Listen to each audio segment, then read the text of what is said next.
What is going on, SoFi fans? Welcome back to Financial Journey. Options activity is officially here. Unfortunately, though, it didn't necessarily get rolled out in the way that a lot of investors would have envisioned it, so that's a little bit more of a negative. I want to break that down for you, what I mean by that. Morgan Stanley did give us a rating yesterday, or today more specifically, and it wasn't necessarily the best either. So I want to break it down on where they're coming from and what that means for us as investors. SoFi recently did also participate in the Credit Suisse Technologies Conferenc. So I want to play that at the end because Chris Lapointe does talk on a lot of good things, who is the CFO of SoFi. So I'm going to play that at the end and you can participate in that. At the end of the actual conference though, I will go over some highlights that I feel very relevant. Before I get into any of that, make sure you guys hit that thumbs up and subscribe. Always greatly appreciated. And with that, let's get right to it. So as you can see, Morgan Stanley did reiterate their equal weight rating, and they did give us a $5 price target, cutting it down from 7. So clearly their optimism with SoFi is very much negative. They recently did an interview as well on which they are very bearish on the broader market, and they really justify it because of the Feds. And so it's one of those situations that they say it's a domino effect. A lot of these companies are going to start having poorer and poorer actual earnings because of largely a domino effect because of inflation and the Feds. So this is where Morgan Stanley is coming from when they gave us our rating. Still, nonetheless, though, it is absolutely horrible. Also, like I said, options activity. Options activity, the highly anticipated catalyst for SoFi, was rolled out officially today, and unfortunately, it isn't the best news because, in case you guys are not aware, we are in a bear market, and typically, a lot of people aren't that optimistic in a bear market. So, the only thing that you can actually do based on their recent rollout is long-term calls. That is it. So once again, coming from an investor standpoint, when things are very much bearish and you have a lot of shares, you want to do some covered calls. Well, unfortunately, you can't do that. You want to buy some puts? You can't do that, unfortunately. You can only do level 2, which is long options.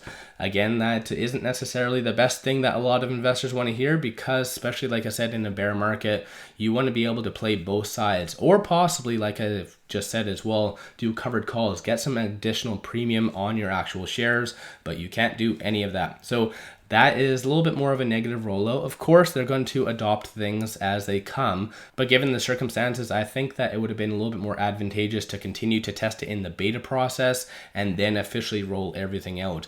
Because I do get where they're coming from in this regard, only doing long-term calls, because the liability is so much less. If they, for instance, do covered calls or whatever it might be and they mess that up, then yeah, they're going to have to pay a lot of money. But for instance, if someone is doing long calls, then yeah, they have the likelihood of to test it, and if something does go wrong, it's a little bit more or less damaging to SoFi and less potential paying out that they'll have to do. So that's a little bit more where they're coming from. SoFi has always been very good at mitigating risk, but I think given the circumstances and the huge amount of hype when it came down to their options, I still think that it would have been better just to roll it all out. My own interpretation, who isn't a financial advisor though, so make sure you guys do your own due diligence at the end of the day. But like I said, they did participate in the Credit Suisse Technologies Conferenc yesterday. So I want to play that for you and go over some highlights at the very end. Chris Lapointe, like I mentioned, who is the CFO, did speak. So what I'm going to do is I'm going to mute myself and then you guys can listen in. I'm going to also, like I said, at the very end of this, go over my highlights, what I feel is and isn't relevant. Annual Technology Conferenc. I'm Moshe Orenbuch, joined by 𝗖𝗢𝗡𝗖𝗧, and we're very, very pleased to have with us SoFi this afternoon. So with that, I'll pass it over to Tim. Sure. Thank you, Moshe. So thanks everyone for being here with us this afternoon. I'm going to start out with a few questions on the financial services or the neobank segment. So the first one that we want to talk a little bit about is user activity. So you report the accounts and the members more on a cumulative basis rather than an active user basis, which it helps with the quarter-over-quarter growth at times, but it makes it somewhat more challenging to think about modeling ARPU, if you will. But maybe you could just provide some context into the underlying engagement of the user base that would help us and help investors some with that overall user number. Yeah, sure. And thanks for having me, Tim and Moshe. Really appreciate it. So what I would say in terms of overall, we certainly have high engagement members through our financial services business, as well as through our member products and relay products. But my view is that user activity on a day-to-day basis or daily activity is not the right metric to really look at, given the lifetime value of our members. What we've learned is that we are here to create a one-stop shop and create lifetime value with our members. And if you look at the LTV cohorts of each of our members, we've learned that our members don't generate value for us just on day one of becoming a member or in the first product that they take out, but also on the second, third, and fourth product. And if you look at those curves, we've seen an increasing amount of monetization of those members over time. So we think that the true way to value our business is by looking at our member base and by looking at user activity at any single point in time is not really aligned with our overall jobs to be done of creating that one-stop shop and lifetime value with a member. Okay, thank you, Chris. Appreciate those points around the engagement.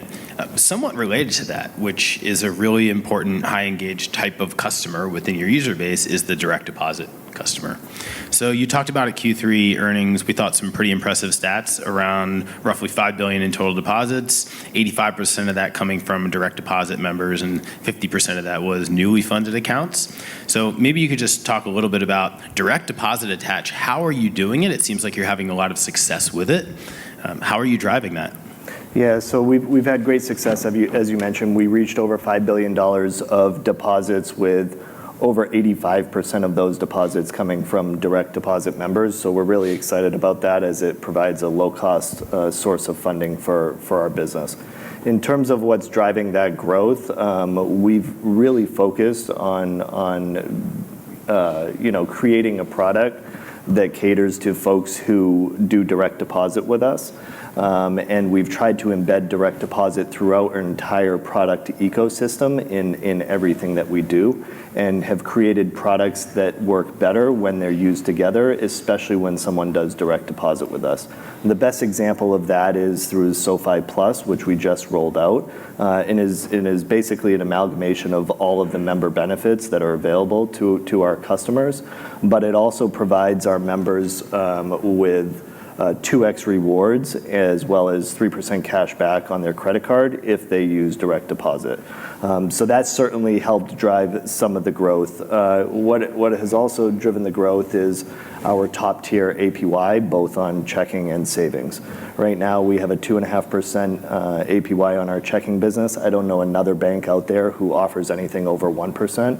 And the 3.25% that we just announced yesterday on savings is also in the top tier. So that's a key and critical driver to continuing to drive growth there. And what I would say is we're not even at the peak or the ceiling of what we can offer in terms of APY. And the reason for that is because our alternative costs or sources of funding, whether that's through warehouse or other means, is 200 to 300 basis points higher than what we're offering our consumers and members. And we have significant room to grow. Right, in terms of the alternative or the mix shift towards this, even if at a higher APY, still cheaper than the alternative. Also, Chris, I think you made some good points around the interwovenness, if you will, of direct deposit across the multiple products, whether it be lending products or, to your point, the high APY on the savings or the checking account. Let's move on to CAC, and this is kind of related to this. So part of it's just the general question in terms of the cost of acquiring customers, and in terms of other competitors maybe bidding in certain similar channels for customers, if that's changed at all over the last 12 months. But the follow-up and more detailed question is, are you shifting some of that money towards enhancing engagement of existing customers relative to just trying to bring new ones in? Yeah, so what I would say is we're focused on both in terms of new user and member acquisition, but also engagement and having people convert with other products, or whether that's direct deposit, taking out a second, third, fourth product. So our overall strategy and mix shift in terms of allocation of marketing dollars hasn't changed. We've made a tremendous amount of progress in terms of marketing efficiencies over the course of the last few years, and that's primarily driven by significant growth in brand brand awareness, growth in our overall cross-buy rates, and growth in our financial services products. When we think about what goes into how we acquire a member or how much we're willing to spend on a member, it's not just looking at the expense and putting it in the product P&L and seeing what the unit economics are. We're looking at the lifetime value of that member and what can be achieved over the course of that member's lifetime. And what we've learned is over the course of the last several quarters, we've seen meaningful growth in the LTV of our financial services members, particularly in our SoFi checking and savings business, where we focused on direct deposit and bringing those customers on board.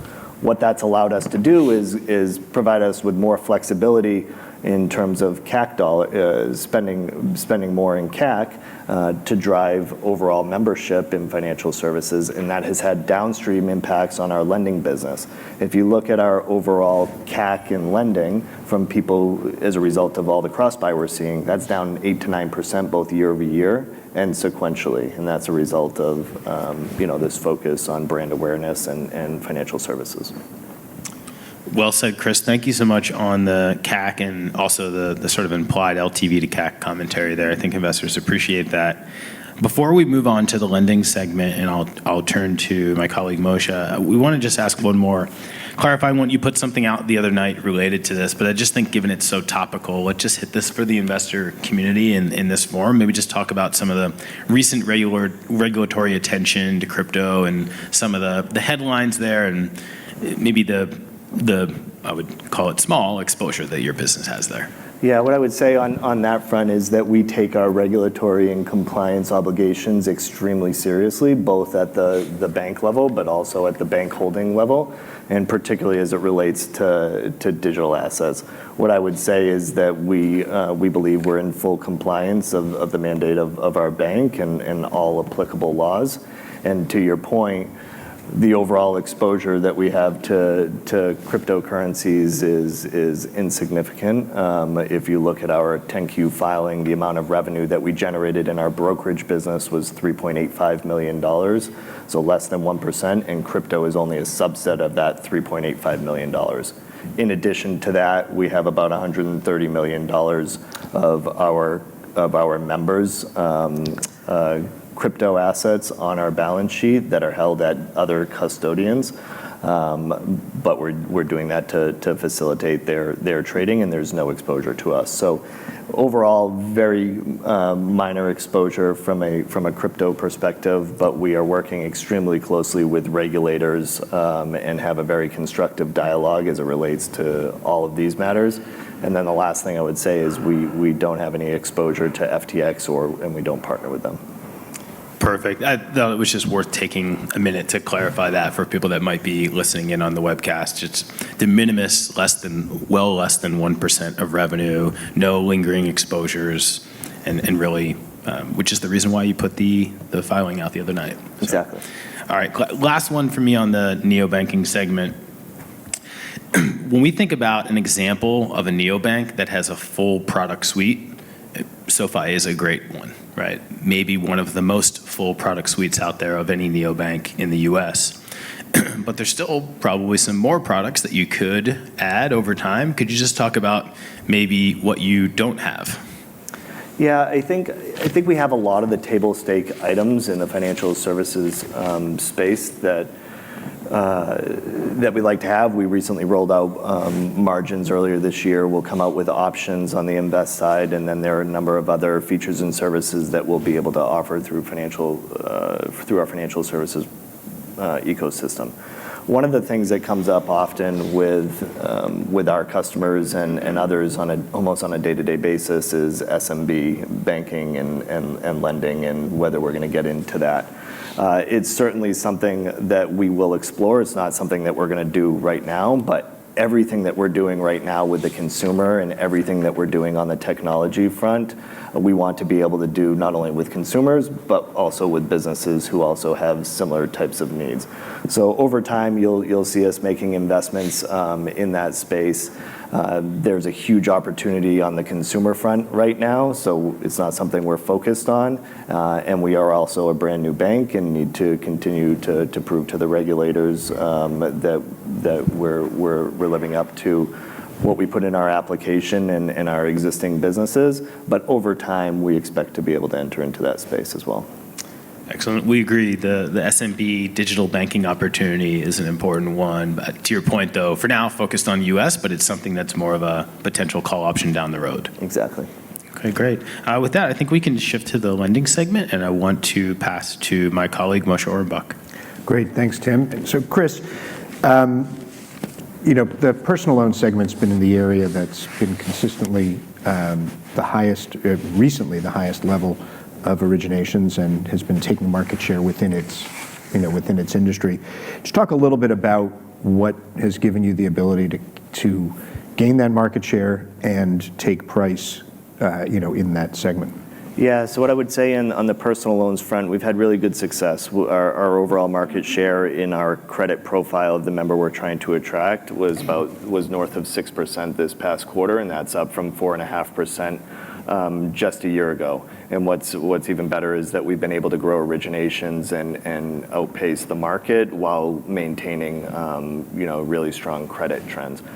What I would say is what's driving some of these things, it comes down to the fundamentals, product, pricing, placement, and promotion, the 4 Ps. On the product front, we truly believe that we have a differentiated product that goes anywheres from how quickly someone can get a loan. Right now someone can apply and get funded within 2 days, which is a really tough hurdle and bar to meet. That's down from 8 days just a few years ago, so we've made significant progress there. We offer, sizable loans. Our average balance right now is origination balance is about $30,000. We offer flexibility in terms of terms and structure. And then we also provide additional benefits to our members who are willing to set up auto pay or do direct deposit, which further reinforces that better together concept that I was talking about earlier. So certainly from a product perspective, that's helping drive it. On the pricing point, we've come a long way since 2018. When we first joined, we only had the ability to price 50% of our personal loans at one price and 50% at another price. We're now able to price across, dozens of cells across multiple grids, and be able to dynamically move pricing on a day-to-day, week-to-week basis. So that's certainly also helped in attracting the right type of member and continuing to grow that origination base. And then finally, the last thing I would say is we're continuing to hone our overall credit models, which has been a huge investment area for us over the course of the last several years. And it continues to improve with all of the proprietary data that we're getting from our members. We seek to underwrite to free cash flow versus FICO score, and the more data that we have about someone's income and spend behavior, the better we're able to serve them. So I think those 3 factors combined is what's really helping drive that growth. And turning to the student loan area, was basically the business on which SoFi was originally founded and was your largest origination category up until the issue with respect to the student loan moratorium. Now that's been extended. So how do you think about that product in the next several quarters? And given where interest rates are now, how do you think about that product even once that moratorium is over? Yeah. So what I would say is, rewinding back to 2019 when the business was fully operational, we were originating $2.4 billion per quarter, so almost $9.5 billion on an annual basis. Obviously, the rate environment was a bit different at the time, but Fed funds was still north of 1.5%. The last several quarters, we've been operating in the 400 million-ish origination volume levels, so less than 25% of where we were. What we were anticipating is that there was going to be definitive expiry of the CARES Act in January of 2023. And what we had contemplated in our guide was that we would see an acceleration in demand in the back part of the quarter, similar to what we saw last year at this time. And that revenue that would be generated from an uptick in demand came at a higher incremental margin than the contribution margins that we're operating right now. So what I would say is it's certainly going to have a near-term impact on the business. We did expect several weeks of outsized demand, but what I would say is there's still a third left in the quarter. We're in a very, very fluid market environment, and we'll do everything we can to make up lost ground, just like we have. Looking forward to 2023, right now what's contemplated is that this could go till end of June, right, at which point there's another 60 days before repayments actually even start. So it would have an impact. But again, given the diversification of our business model and our ability to allocate capital effectively and execute, we feel like we'll have another strong year of growth as well as profit improvement in the same way that we've done the last 2.5 years. Thanks. Good. Thanks for that. In the home loan business, it's been difficult, both at an industry level and for SoFi. Could you just talk a little bit about, number one, you remain committed to that business. What is it, that you kind of need to do to get to, the point where you want to be, and how that could evolve over, the course of the next year or so? Yeah, one of the reasons that we're in the home loans business in general is because, taking out a home loan or purchasing a home is one of the most important financial decisions someone will make in their financial lives. So we need to be there for our members in those situations and every day in between. So we will figure out how to, operate in this business while delivering great value to our members and also to shareholders. What I would say is we are squarely in a purchase market relative to where we were a few years ago, where we were in a refinancing market. In a purchase market, one of the things that allows people to succeed is you have to have phenomenal back-end operations, and you need to be able to fund a loan in 30 days or less, no ifs, ands, or buts.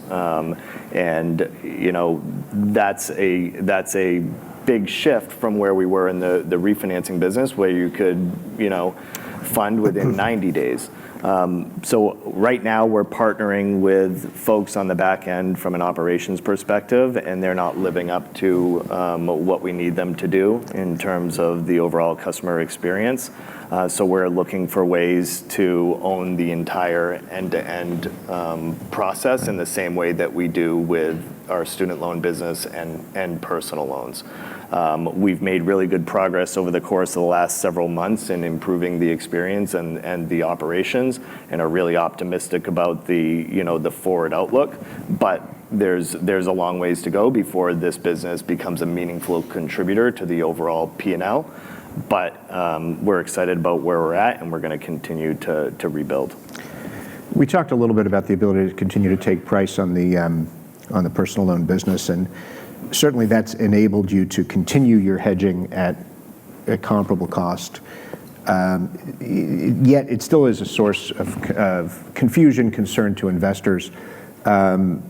Just as we've been through a continued volatile interest rate environment, how have you been able to maintain that program and the effective yield or gain on sale that you've been able to? Yeah, the two reasons that we've been able to maintain the gain on sale margins that we've had over the course of the last several quarters is, one, our hedging program, and then second, being able to pass price through or keep pace with the forward benchmark rates in our weighted average coupon. So on the hedging front, what we're trying to do from the most simplistic way is, as soon as we originate a loan that is susceptible to rate volatility, we're trying to lock in the execution that we would achieve at the time of originating that loan.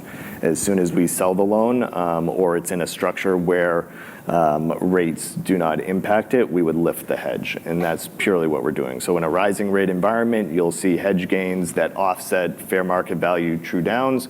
In a lower rate environment, you'll see hedge losses and upside in fair market value. So it's purely a hedge to lock in the execution. What's also helped is that we've been successful in raising our weighted average coupon at a fairly healthy clip relative to where the forward benchmark rates are. Over the last 2 quarters, we've raised our balance sheet weighted average coupon by 60 basis points. So that's not just new originations, but that's the entire balance sheet. So new originations is increasing even more and much more aligned with Fed funds. Gotcha. Last thing, we've gotten a lot of questions about the $1 billion of loans you repurchased. Can you just talk a little bit about, obviously having the bank gives you the ability to do that, and actually add to profits.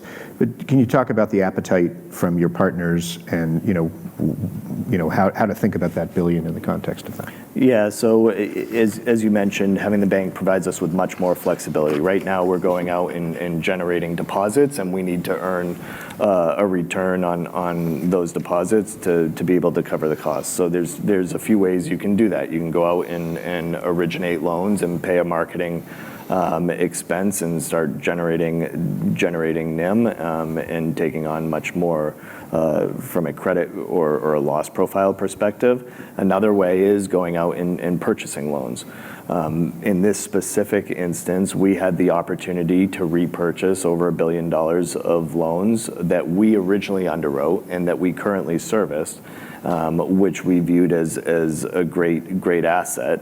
These are members that we know, that we underwrote, we understand the loss profile, and they were seasoned loans, which means that the overall loss profile of those loans was much less than what they would be on a new origination.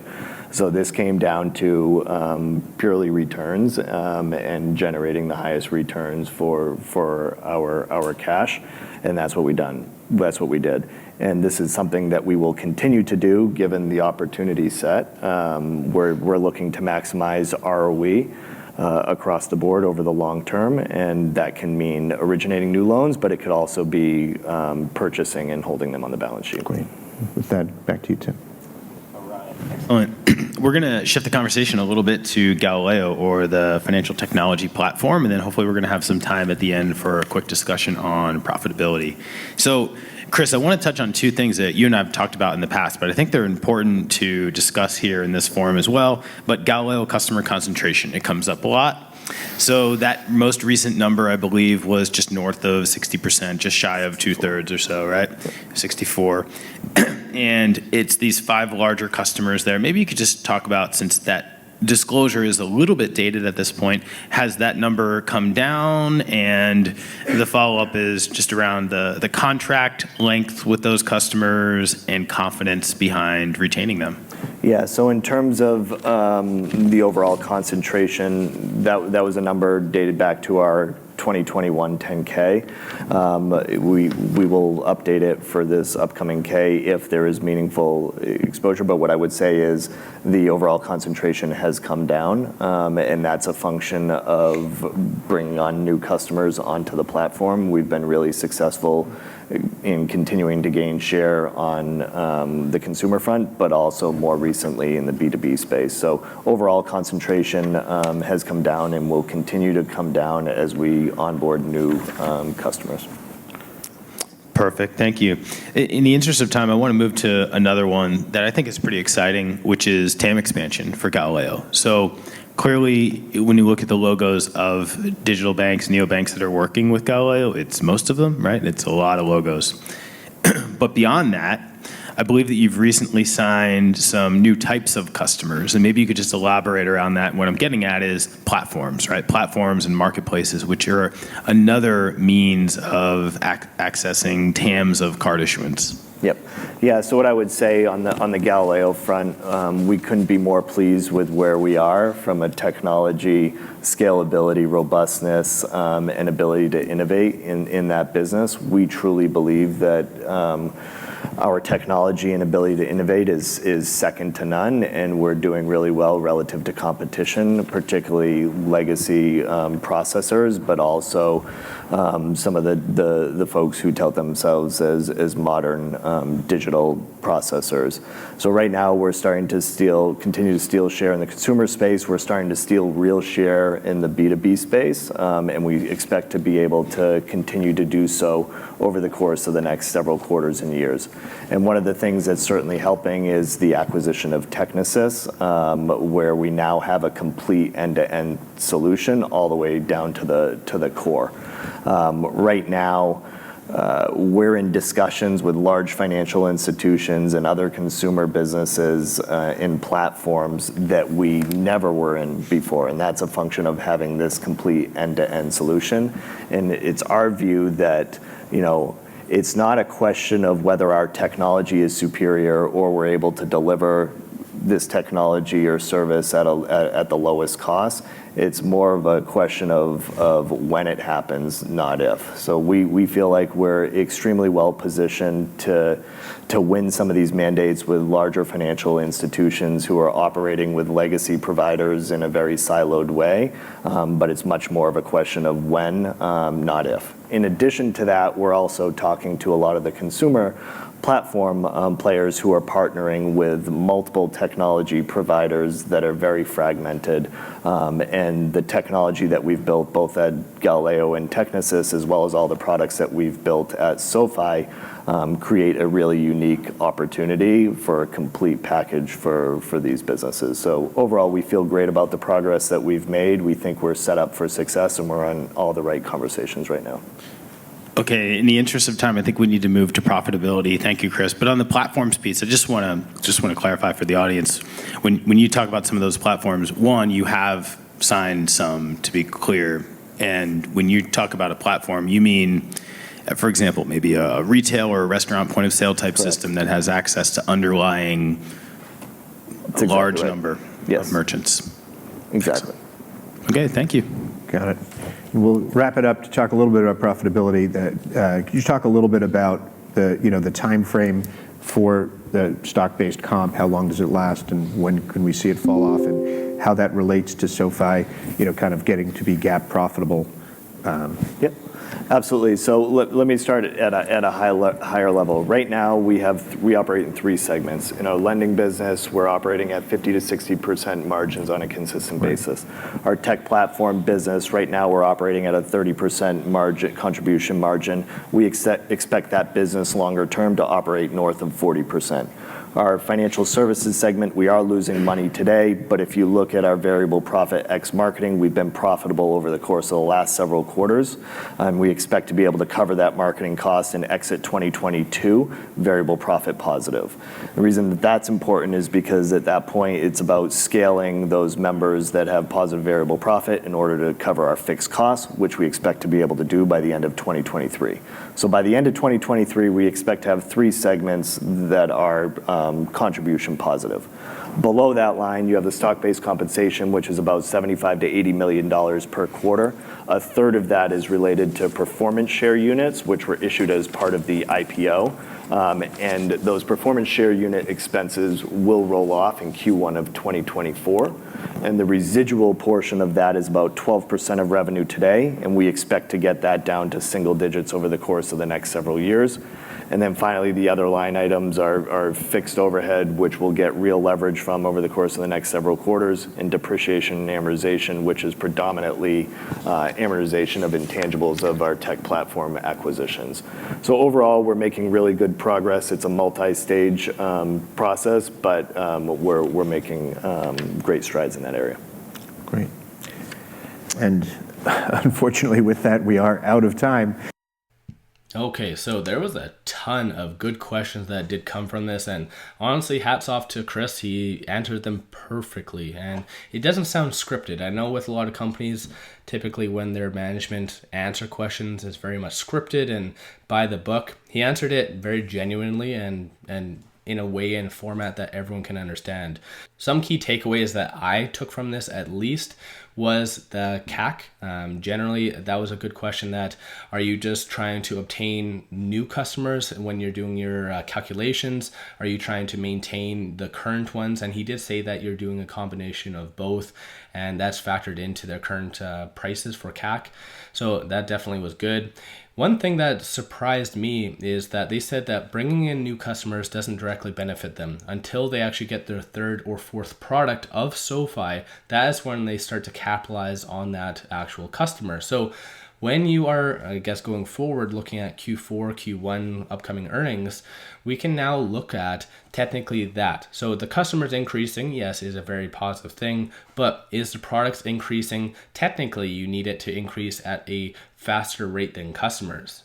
Because logically, customers going up, each one would need to have roughly about 3 to 4 products for them to become profitable for SoFi. So it's all correlated. So that's also a very interesting thing. And the whole profitability aspect at the end, I wish I could have just listened to a little bit more of that. And I wish there was more time on that. But I'm a big numbers guy. So that profitability aspect, so clearly mid to tail end of 2024, maybe 2025 is when they are going to actually be net profit. So that's always a very good thing coming from an investor standpoint. That is typically when stocks just go completely up, when they actually do hit that net profitability. My own opinion of that, of course, like I already said, I'm not a financial advisor, but let me know your thoughts on that in the comments below as well. What stood out to you? Was there certain aspects that maybe that you liked? Maybe the Galileo aspect of that, because that generally he did kind of focus on, and I think that's also another good attribute of SoFi going forward. Didn't necessarily touch on Technisys as much as I'm sure a lot of you might have wanted, but I think Galileo right now was the one that's been doing a lot of good situations and kind of agreements over the last little bit. So again, I think that's just a good takeaway and segue for SoFi to trend higher. Of course, price action hasn't always helped. During the actual presentation, I did, if you guys missed it, was looking at the price action and just seeing how things are, was giving you updates on shorts. But I think generally speaking, we can look forward to the future with SoFi. Just patience is a virtue, plain and simple. But with all that, don't forget to hit that thumbs up, subscribe, do all that fun stuff. I always greatly appreciate that. And with that said, let's all make a lot of money on SoFi.